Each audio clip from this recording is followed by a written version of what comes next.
A black single mom was mocked and called a gold digger by her white in-laws, but they had no idea who she truly was.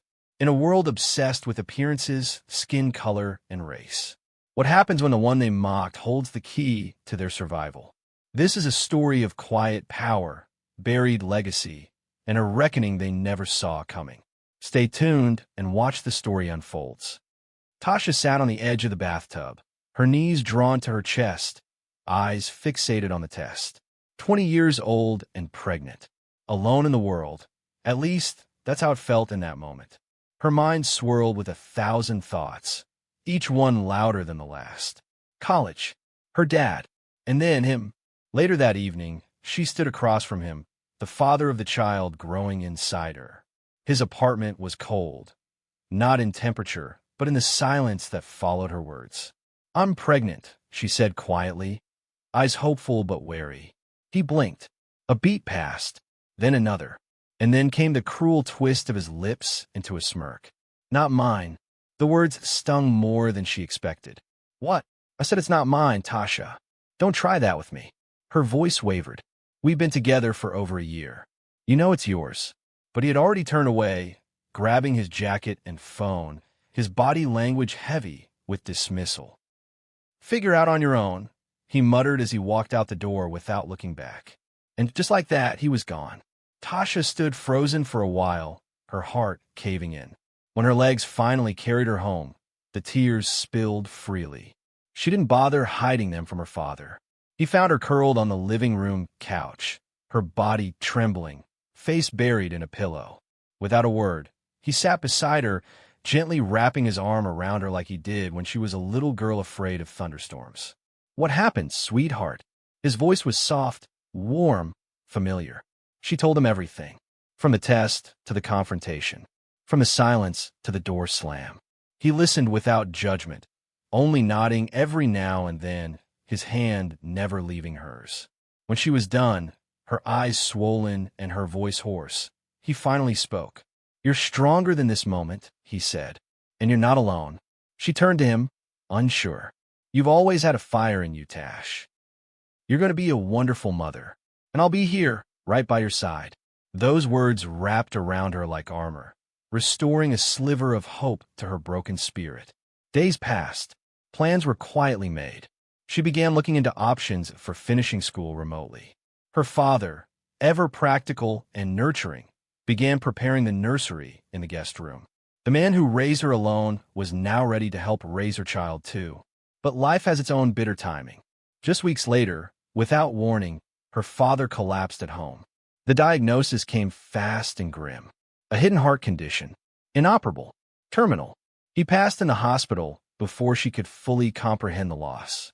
Tasha felt the floor of her world give out once again. Grief did not knock. It barged in, loud and relentless. The apartment now echoed with the absence of his voice. The couch where they had sat together seemed hollow. The crib he had built stood unfinished in the corner of the room. Then came the reading of the will. She sat in disbelief as the lawyer read her name aloud. Tasha Owens, sole heir to her father's estate, including full ownership of his multi-million-dollar business. A business he had built quietly and fiercely, never once flaunting his success. He had taught her to value people, not possessions. Humility, not hype. The inheritance changed everything, but Tasha didn't. She declined the penthouse, kept her modest apartment. She wore the same comfortable clothes, drove the same old car. The world expected her to rise to luxury. Instead, she clung to simplicity like a life raft. She grieved in silence, cradling her belly at night, whispering to the child growing inside her. "I'll raise you the way he raised me, with love, with strength, with dignity." The years passed quietly, like petals drifting on still water. Tasha had grown into her own, a woman both powerful and unseen. In public, she was the woman with calm eyes, modest clothes, and a warm smile. People saw a single mom working hard, polite but reserved. Few imagined that behind that quiet presence was a mind steering one of the city's most successful private corporations. She kept the company's ownership under a different name, a legacy her father had established, and she had chosen to preserve in the shadows. The world didn't need to know. The money wasn't for show. It was a tool she used with precision, investing, building, leading, all without stepping into the spotlight. At home, life was simple. A cozy two-bedroom house with hand-me-down furniture, houseplants in mismatched pots, and books stacked high on every flat surface. No one who walked through the door would ever guess a multimillionaire lived there. But that was Tasha's design. Her daughter, Amara, now 11, was a quiet reflection of her mother, graceful, thoughtful, and curious. She held doors open for elders, said thank you even when no one listened, and spoke with the kind of clarity most adults struggled to find. Every morning, she made her bed. Every evening, she helped her mom wash dishes. Her manners weren't taught by lectures, but by the life she watched her mother live. Tasha never spoke bitterly of the past. She never used her pain to teach Amara resentment. Instead, she showed her resilience, not with grand gestures, but with the steady rhythm of love and discipline. No matter how busy her days were at the office, Tasha was always home in time for dinner. Her life wasn't flashy, but it was full. And then, quietly, love slipped into her story. It was a Tuesday. Tasha had stopped by a bookstore downtown, a rare moment to herself. She had her head tilted, scanning the spines of poetry collections, when he reached for the same one. "Good taste," he said with a shy smile. She turned and saw him, soft eyes, disheveled curls, and a gentleness in his voice that didn't try too hard to impress. His name was Daniel, a schoolteacher. They ended up laughing in the aisle over their shared love of Neruda. Coffee followed, then long walks, then dinners where Amara would sit between them, carefully watching the way Daniel looked at her mother, not with judgment or assumption, but with admiration. Tasha kept her past tucked away, not from fear, but from choice. She wanted Daniel to see her, not her wealth, not her wounds, just her. And he did. They talked for hours about life, books, raising children. He admired her strength, though she never pointed it out. He noticed her brilliance, though she never boasted. He loved her gently and without condition. And for the first time in years, Tasha allowed herself to be loved back. Not for what she owned, not for the image she projected, but simply for who she was. The first time Tasha met Daniel's parents, she wore her sunflower dress, clean, pressed, nothing flashy. Amara had helped her pick out earrings that morning, small silver hoops. "You look pretty, Mama," she had whispered before Tasha left the house. They met at a restaurant in the heart of town, one of those old-money establishments where waiters wore white gloves and guests didn't raise their voices. Daniel greeted her at the door, kissed her cheek, and guided her toward the table where his parents were already seated. From the moment she approached, Tasha felt it, that tight air, like someone had drawn a line she wasn't supposed to cross.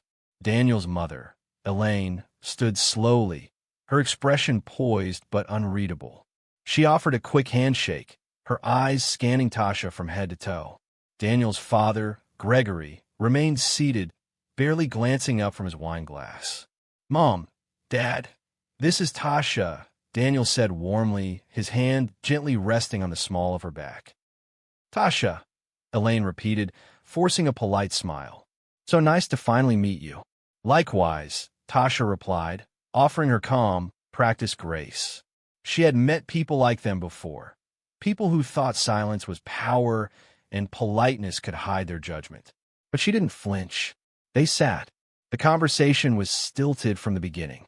Elaine asked about Amara, where she went to school. Gregory asked no questions, only sipped and observed. Neither asked about Tasha's work, her interests, her life. But they asked plenty of questions between the lines, through their glances, their pauses, their careful disinterest. The tension grew as the meal progressed. Elaine leaned toward her husband more than once, whispering something behind the wine menu. Once, Tasha caught the word situation. Another time, clearly. Daniel noticed too. His jaw tensed. By the time dessert menus appeared, the whispers turned into carefully worded concerns. "So, Daniel tells us you two met at a bookstore?" Elaine said, her voice light but laced with skepticism. "Interesting place to find a teacher, and a single mother. Gregory looked up then, resting his arms on the table. And what is it exactly that you do, Tasha? I work in management, she said simply. Ah, he replied, exchanging a glance with his wife. How entrepreneurial. Daniel's hand tightened around his water glass. Enough, he said, his voice low but firm. Elaine tilted her head. We're just curious, dear. I think any parents would be, considering the dynamic. You mean the fact that she doesn't come for money? Daniel shot back. That she's black? That she doesn't dress like someone who's after your definition of status?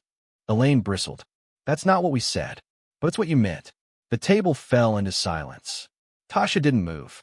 Her expression remained even, her posture upright. She wasn't new to this, being underestimated, being judged before speaking.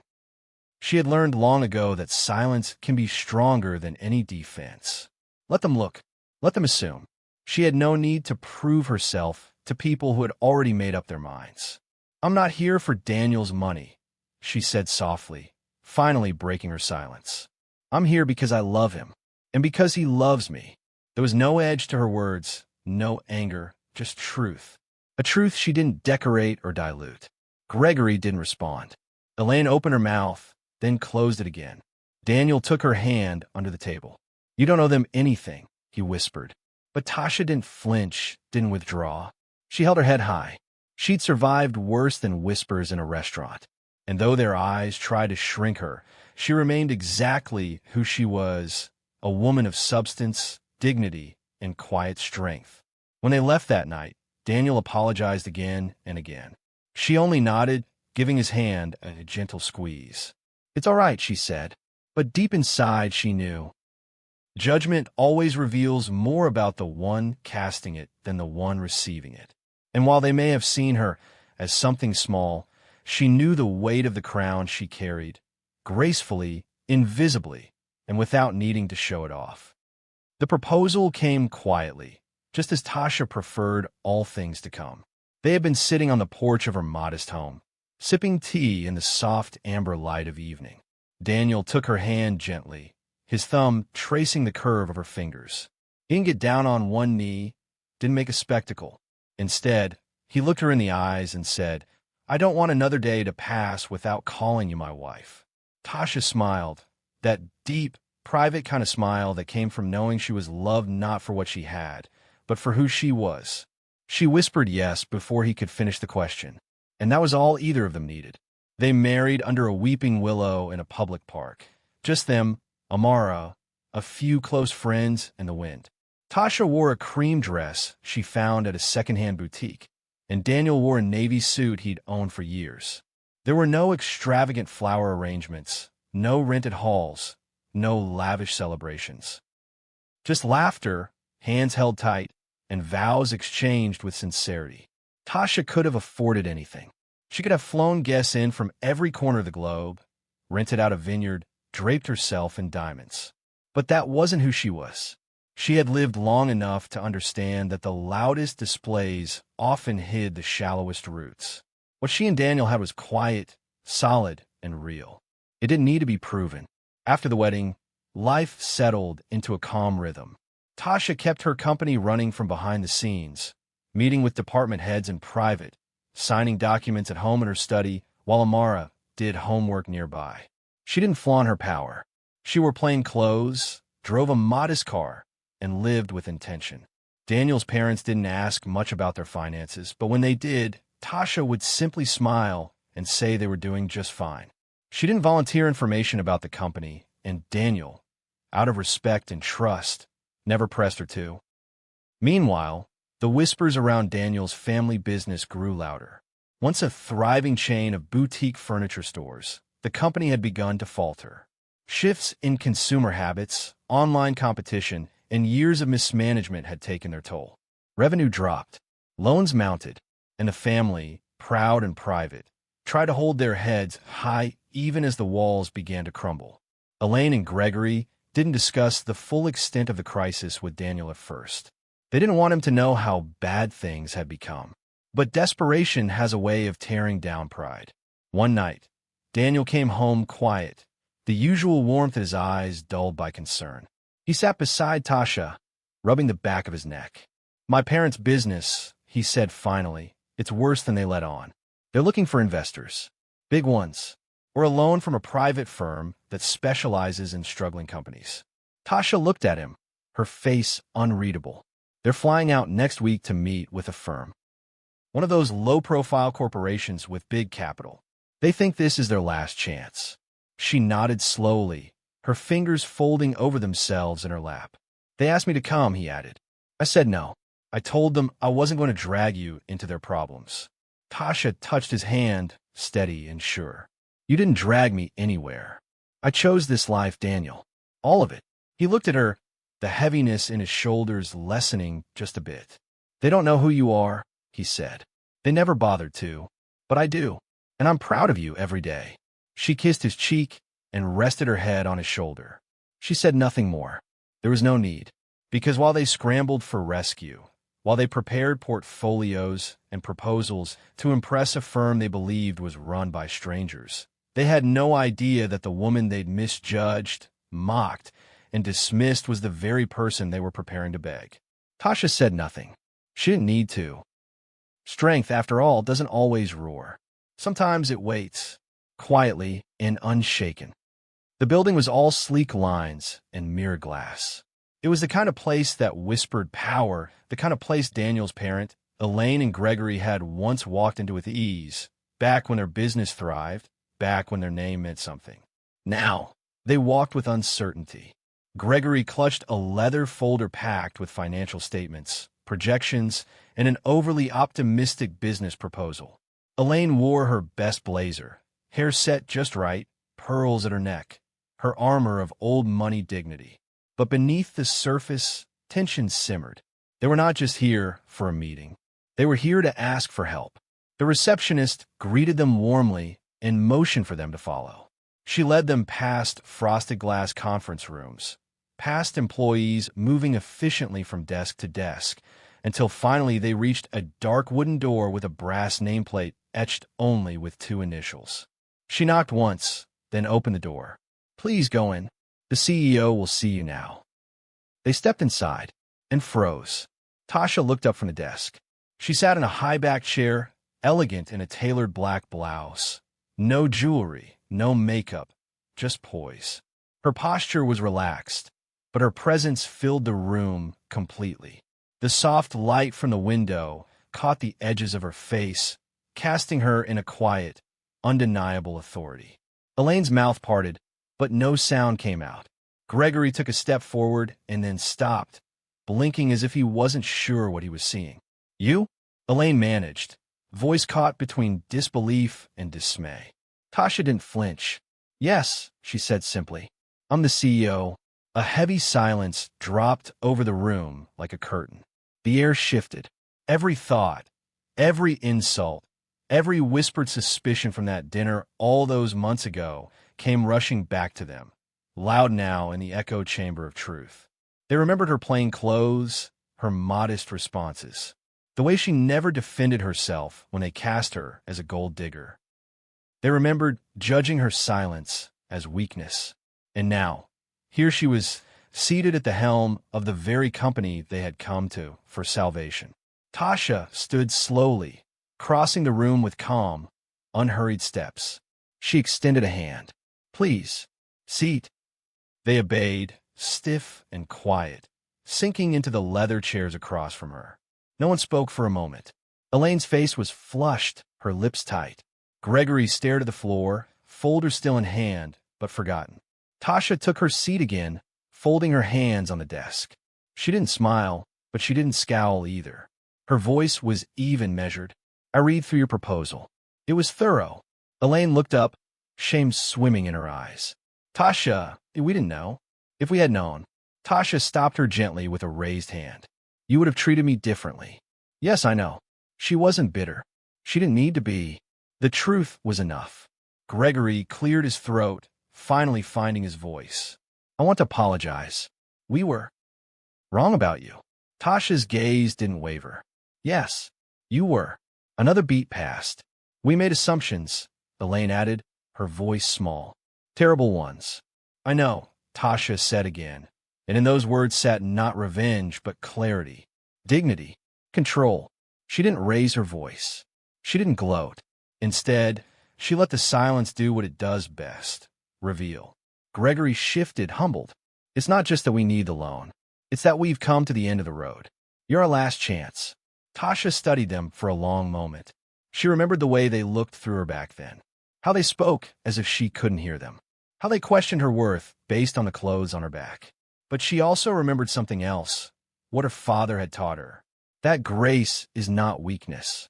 That forgiveness, when earned, can be more powerful than vengeance. She leaned back slightly in her chair. Thank you for your honesty. Let's talk about what your business really needs.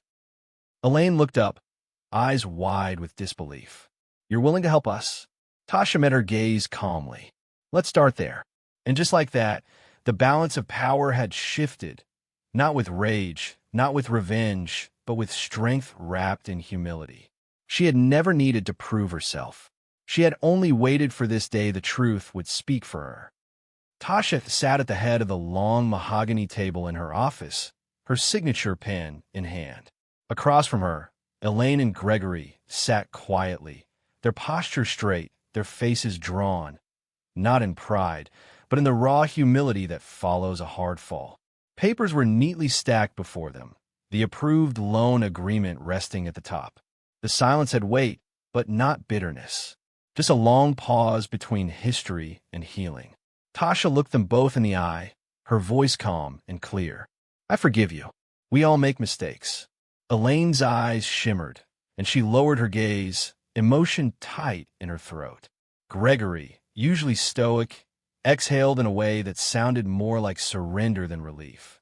Tasha signed the final page with a smooth stroke, then gently pushed the document across the table. But she didn't stop there. I'd also like to offer something more than just capital, she said. If you're willing, I'd like to help you rebuild the foundation of your business. Hands-on. Guidance, structure, strategy. It's going to take work, but I believe it's salvageable. Gregory blinked, clearly stunned. Elaine looked up slowly. You do that? She asked. After everything? Tasha nodded. Yes, I believe in second chances. What followed was not easy. Rebuilding a failing business never is. But Tasha brought the same discipline and quiet brilliance to Daniel's family company that she had brought to her own over the years. She started with the basics, reviewing cash flow, restructuring departments, reassigning roles based on skill rather than seniority. Some longtime employees had to be let go. Others were retrained. Tasha didn't sugarcoat hard truths, but she never delivered them without a solution in hand. She met with Gregory weekly, walking him through operations management and helping him understand where the cracks had formed. She was patient with Elaine, who took longer to let go of old habits. Extravagant product lines, outdated marketing strategies, and a brand image stuck in the past. But slowly and surely, the numbers started to shift. Weeks turned into months. Red margins turned black. Client trust was restored. And with every meeting, every decision, something else began to mend. The relationship between Tasha and the people who had once called her a gold digger. The change wasn't sudden. It came in the small things. It came when Gregory began asking for her opinion before speaking in board meetings. It came when Elaine showed up to one of Tasha's presentations, sat in the front row, and took notes. It came in the way they spoke to her, not like an outsider, but like someone they trusted, someone they respected. By the end of the 6th month, Daniel's family business was no longer on the brink. It was thriving. With a new strategy, updated branding, and an efficient team, they were no longer scraping by. They were building again. The dinner was Elaine's idea. A gathering at the family estate. A modest celebration, this time not out of extravagance but gratitude. The dining room, once so formal and cold, now felt warmer. Laughter echoed through the hall. The long table was set with care, candles flickering between platters of food, the air rich with the scent of rosemary and roasted vegetables. Tasha sat beside Daniel, Amara on her other side. The girl's eyes sparkled with quiet pride as she passed around plates and chimed into conversations with a maturity beyond her years. Gregory poured wine, asking Tasha if she preferred red or white. Elaine had made sure her favorite dessert was served. Everyone noticed. As the dinner wound down, glasses refilled and voices softened, Elaine stood. She held her glass a little higher, her voice stronger than usual, though it trembled at the edges. "There's something I want to say," she began. The room quieted. She turned toward Tasha, her eyes warm, softened by time and truth. "There was a time when I saw you, but I didn't really see you. I judged you before I knew your heart, before I knew your strength. You could have turned your back on us. You had every right to. But instead, you gave us a second chance." She looked around the room briefly, then back at Tasha. "To the woman who saved our family, and who we now deeply respect. Thank you." There was a pause, brief but heavy, then a wave of clinking glasses and nodding heads. Gregory raised his glass. Daniel beamed with pride, and Amara rested her head on her mother's shoulder. Tasha didn't speak. She simply smiled, not out of triumph, but peace. A deep, anchored peace that comes when grace wins over bitterness. Later that week, before the sun rose, Tasha walked through the revolving doors of her company's headquarters. The lobby was quiet, her heels soft against the polished floor. She nodded to the security guard, passed through the elevator doors, and stepped into her office. No crowd, no applause. Just her space, her mission.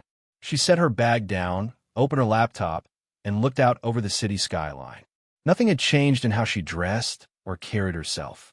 She was still the same woman who had once been whispered about, doubted, overlooked. Only now, the truth had spoken, loud enough for those who needed to hear it. She sipped her coffee, exhaled slowly, and began her day. Still humble, still powerful, still unshaken. If this story touched your heart, like, share, subscribe, and turn on the notification bell for more powerful, soul-touching stories that restore faith in humanity.